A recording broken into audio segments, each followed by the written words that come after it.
Welcome to the Ordinary Extraordinary Leaders podcast from Community First Yorkshire. I'm Mike Hickman, Leadership Development and Training Manager, and if you've been listening to this series, you'll know we've had a variety of exciting and interesting guests across the course of the previous 10 or so podcasts. We're delighted today to have Emma Pears from SELFA with us, who I will allow to introduce herself. Thanks, Mike. So, hi, folks.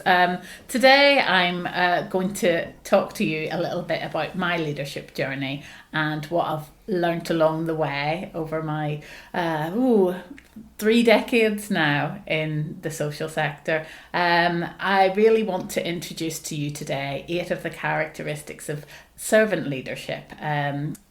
Because it's a model that I really try and aspire to as a leader. And I think it's a really great place to start if you want to reflect on being a leader within the social sector. So I won't have time to go through everything in the next few minutes, but I think I want to give you a little few insights into what it means to me.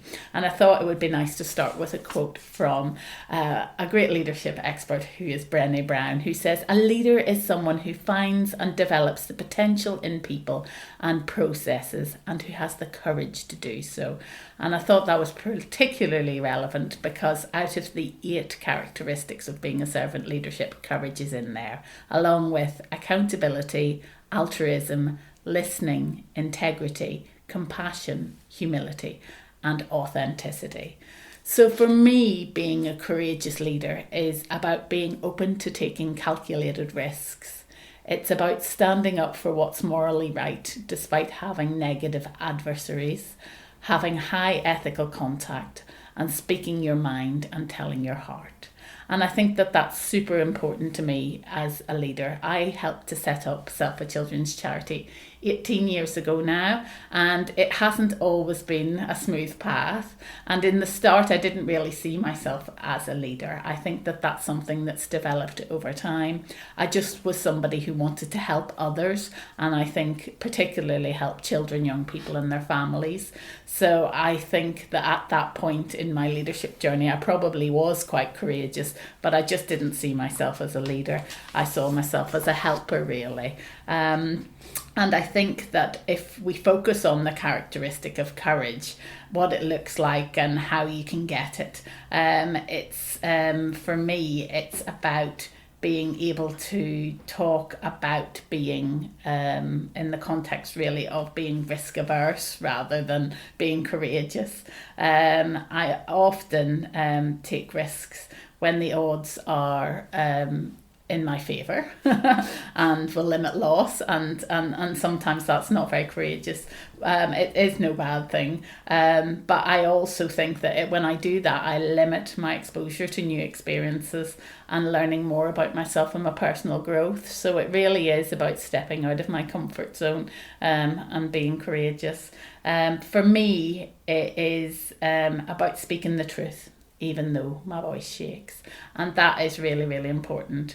So I think that quite often I get that really sickly feeling in my stomach about whenever I have to deal with something, and I know that I need courage, whether that's speaking to a team member or a parent or a funder about what we're going to do, and actually being really worried about the outcome. I think that is underneath all that is being a people pleaser, which I think I really am, very much so, and I think it's really fighting that people pleaser in me. And I'd just like to ask the listeners out there to have a think about whether they feel courageous, and maybe one area of their role that they'd like to take a risk in, and what is blocking them from doing that right now. How can you start that shift from being risk averse to being courageous? So moving on, I'd like to go on to talk about authenticity. So I think there are a lot of areas of authenticity that I try and emulate. I think it's about being vulnerable. I think it's about showing your true identity and intentions, adhering to strong moral principles, being true to yourself, being open to learn from criticism, and having consistent behaviour. And I find authenticity sometimes quite difficult because it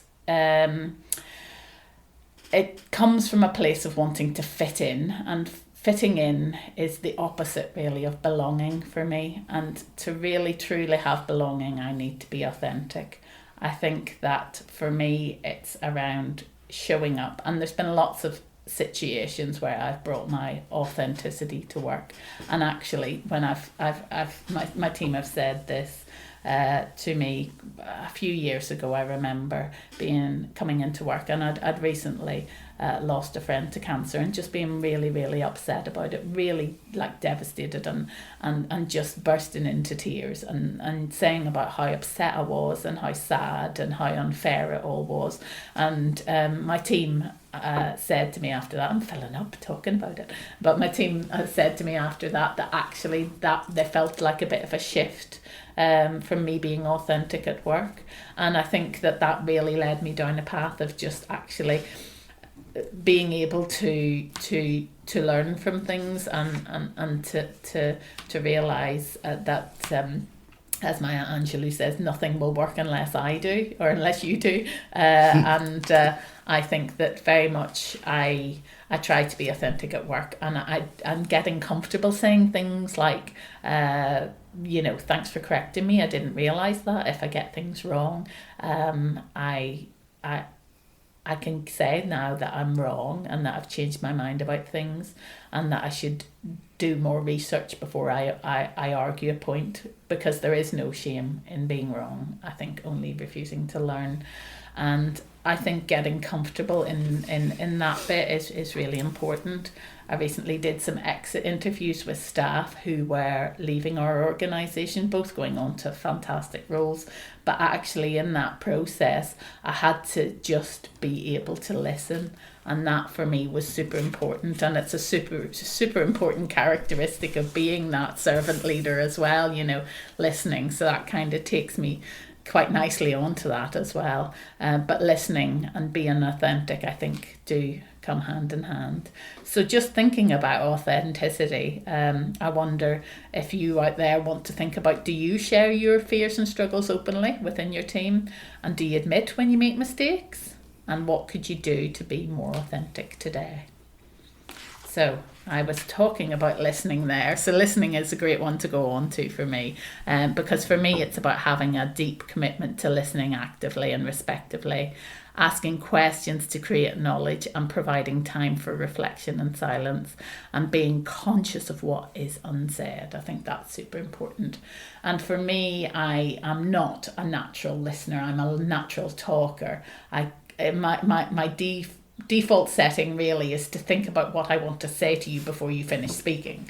So I love talking, but actually for true connection and to be a true servant leader, I see that listening is the one super important skill. And it comes from that kind of thinking, what's the saying, a shy bear never gets the milk. And actually, I do think that talking comes from that point of view, but listening for me is about actually, those kind of questions, and even if I see things differently to people, I can say that. I can say, I hear you. I see things differently, but I do hear what you're saying, and that in itself is a really important thing for me, to just say I hear you whenever people are talking, not thinking about my response or anything like that, but just saying I hear you. You're heard, and I think that's such an important thing for all of us to feel heard. So moving on from that, I just wanted to quickly touch on humility, which is another characteristic of servant leadership. For me, it's about being stable, but also being modest. And I think being a humble leader is tricky, because I think if you look at the world at the moment, we see, internationally, globally, we see leaders who lack humility in every walk of life. And we are investing more in leadership programs throughout the globe at the moment. But actually, I think in a recent survey in the States, 50% of organisations said they didn't have leaders coming through that, were meeting their needs. And that was really shocking. Like half of the people that these organisations are training aren't the leaders that they'd want in their organisations. And it really struck me that actually humility is super important to being a leader. And at the heart of that really for me is around having a high level of self-awareness of your own strengths, but also your development needs, and having that humble attitude. I always say that at working for a children's charity, that children and young people are my biggest teachers, because I think that comes from a place of humility. I'll learn much more from them than I will from any kind of MBA program. I just think that actually being open to new learning opportunities and non-traditional routes is really helpful for me. But also humility is about focusing on others more than yourself. And I think that being humble is super important to being a servant leader, and that actually knowing that other people have better answers than me. So, yeah. So, moving on then, I'd just like to think about humility for the listeners out there. And I wonder, is there something that you need to ask for help with? And who could you help? Who could help you with them, and how could you approach that? And I love this saying. It's refusing to ask for help when you need it is refusing someone the opportunity to be helpful. Because I know for me that I feel so useful when people ask me for help. And I have heard stories about organisations that have done something called a listening booth, I think it is, where they have people on either side, and you're just there to share your story and ask for help. And I think that that's super important, just to be able to ask for help and know that we don't know all the answers, and that sometimes our answers are wrong. So I think that is really helpful. So finally, I'd just like to leave you all with something that really, really works for me and helps me be a servant leader, to bring together all those 8 characteristics. And go and have a look them up, because there's so much that can be learned. I have them printed out on my wall, really. Everything from altruism to integrity. We all need them to be able to lead effectively in the social sector. But I did want to kind of look at a practical tool that I use to help me be a more resilient leader, a more compassionate leader, and ultimately a servant leader. And that's something called feed forward rather than feed back. And I think that that's really helpful for me to be able to look at reflective, but also forward thinking practice.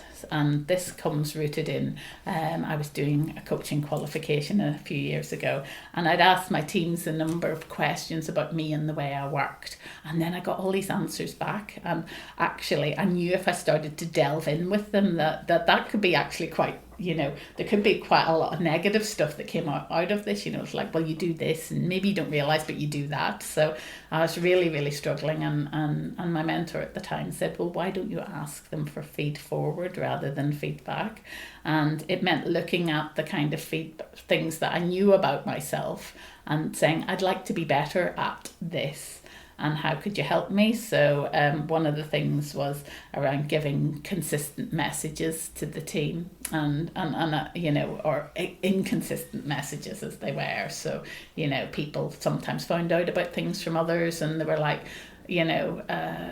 not sure whether things had come on the grapevine, and it had got lost in translation. So I one of the things I said was, would like to be better at communicating with the team. Can you give me any tips for how that would work for you? And I got some really good feedback. So I use or feed forward for that. So I just wanted to leave that with you.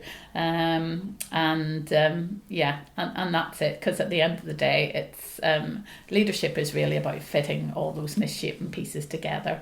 And and being your own perfectly imperfect puzzle, with a few bits missing really along the way. It isn't a science. Leadership isn't.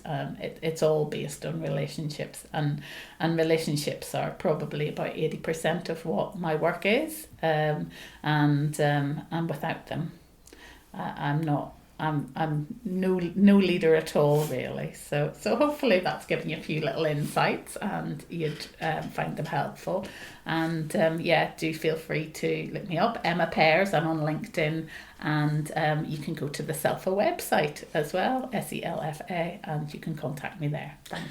Thank you very much, Emma. So much food for thought in that, and an opportunity for me to listen for the last 15 minutes about servant leadership. I'm just interested in crossovers with other podcasts we've done. Also, one perhaps we ought to do around the subject of psychological safety and what it means to be authentic, and how people may or may not feel safe to be authentic in an organisation. There's lots and lots of things I hope people are thinking now, and of course you can contact us, leadership@communityfirstyorkshire.org.uk, and I hope you'll be there to listen to more of the podcasts in the Extraordinary Ordinary Leaders series. But Emma, for today's podcast, thank you very much.